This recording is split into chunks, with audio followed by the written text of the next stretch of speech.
والله يدعو إلى دار السلام ويهدي من يشاء إلى صراط مستقيم.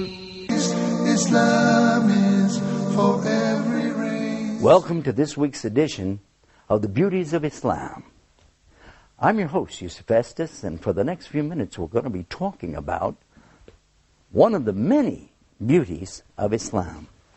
And you can visit our website on the internet at www.beautiesofislam.com to watch programs like this and learn more about these beauties of Islam.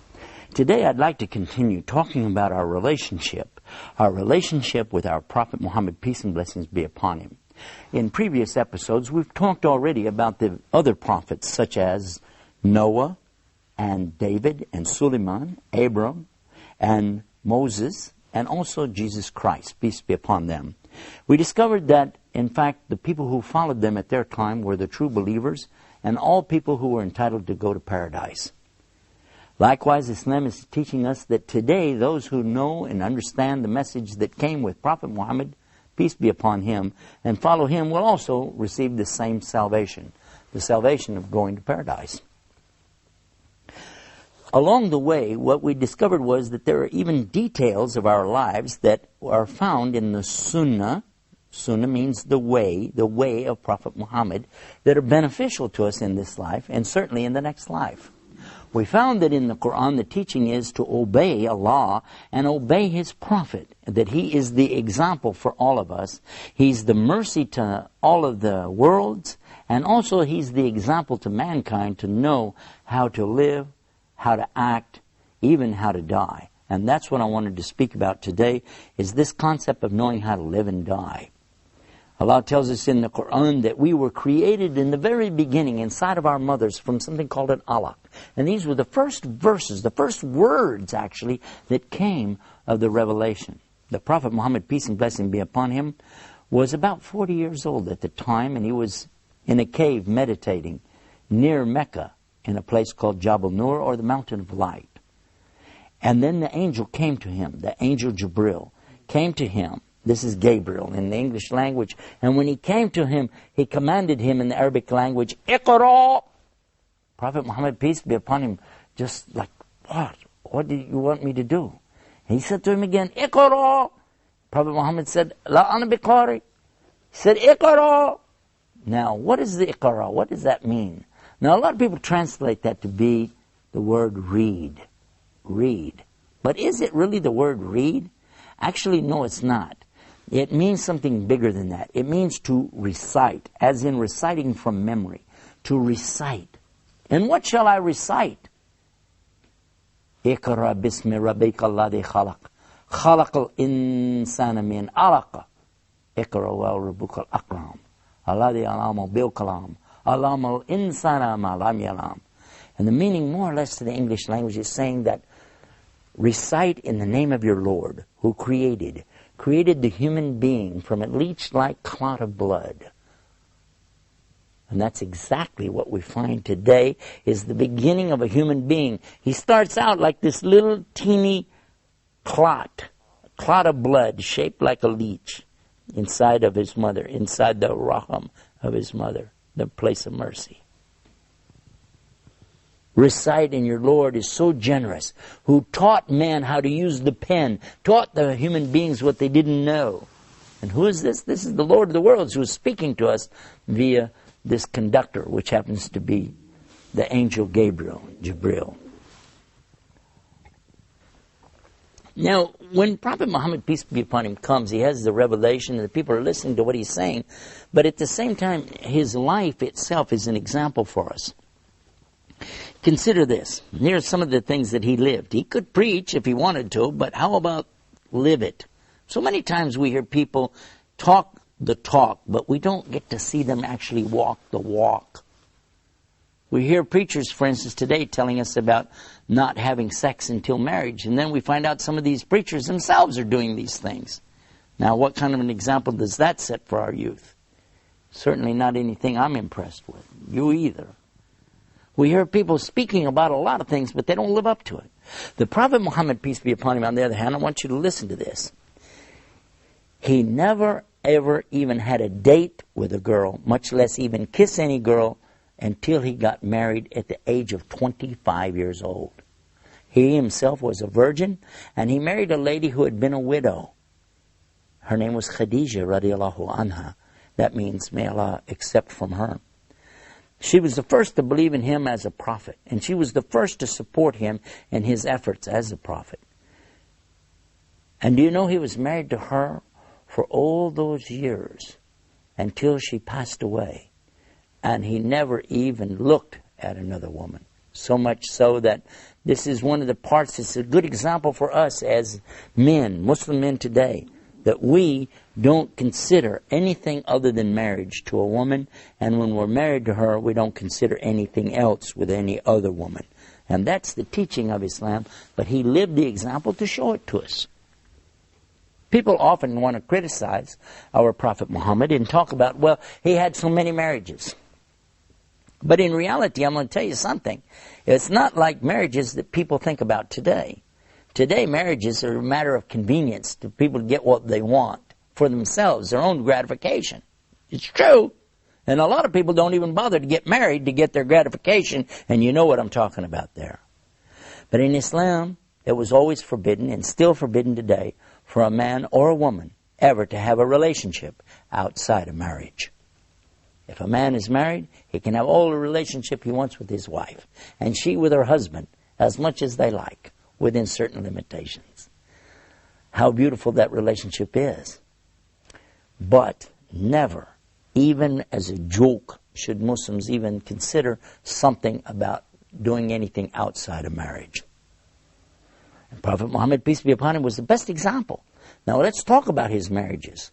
He only had one wife until she passed away. And then he took a wife who was an older woman that other people maybe didn't want to marry her. She was a very big lady, but he married her. He married a woman who was very old, beyond the age of even having a desire for men, but she needed somebody to care for her, to take care of her, be responsible for her. And he accepted that responsibility. He was offered the marriage of his best friend. His best friend was offering him marriage to his daughter when she was very young. And when we come back from the break, I want to talk about the marriage of Prophet Muhammad, peace be upon him, to his wife Aisha. Stay right there. I know you're going to want to hear this when we come back with more about the beauties of Islam. Islam is keeping up the pace. Islam is for every race.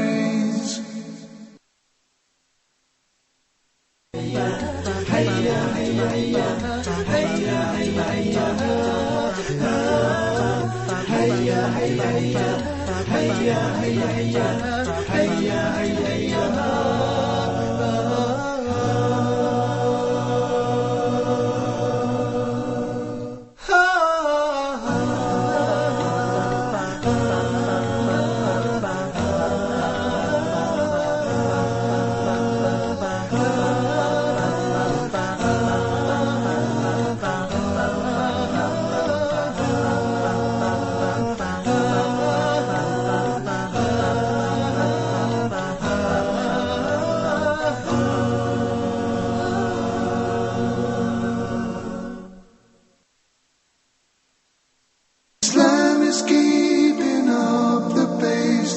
Islam is for every race.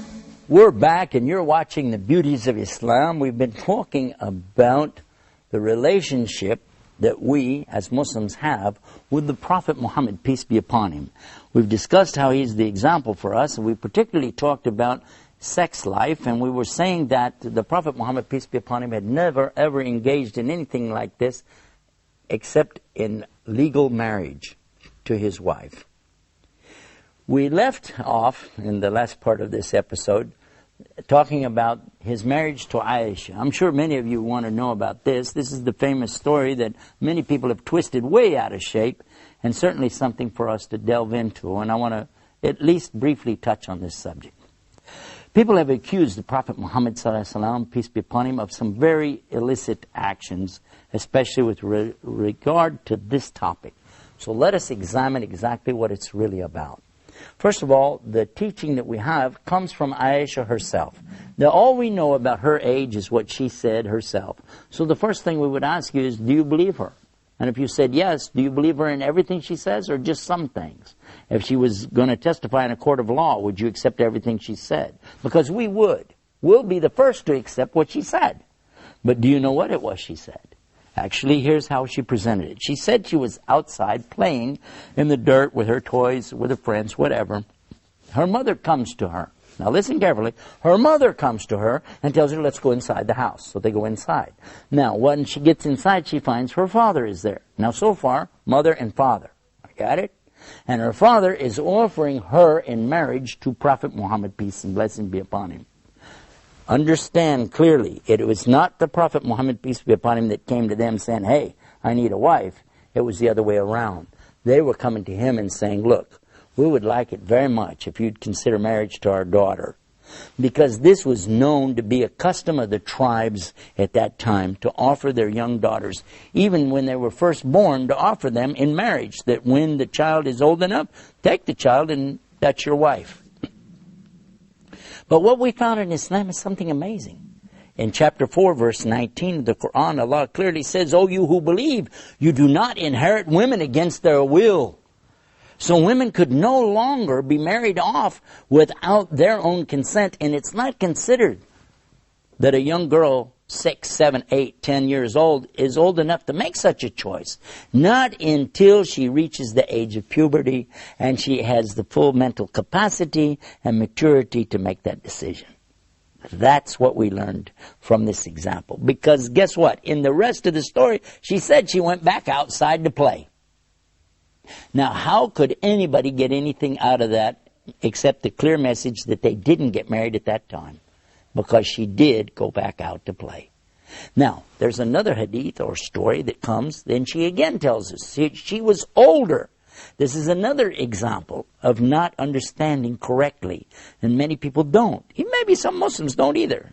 But it's clear this was another occasion because she's older now. And now her mother again comes to her, takes her inside, and her father is again offering her in marriage to Prophet Muhammad, peace be upon him.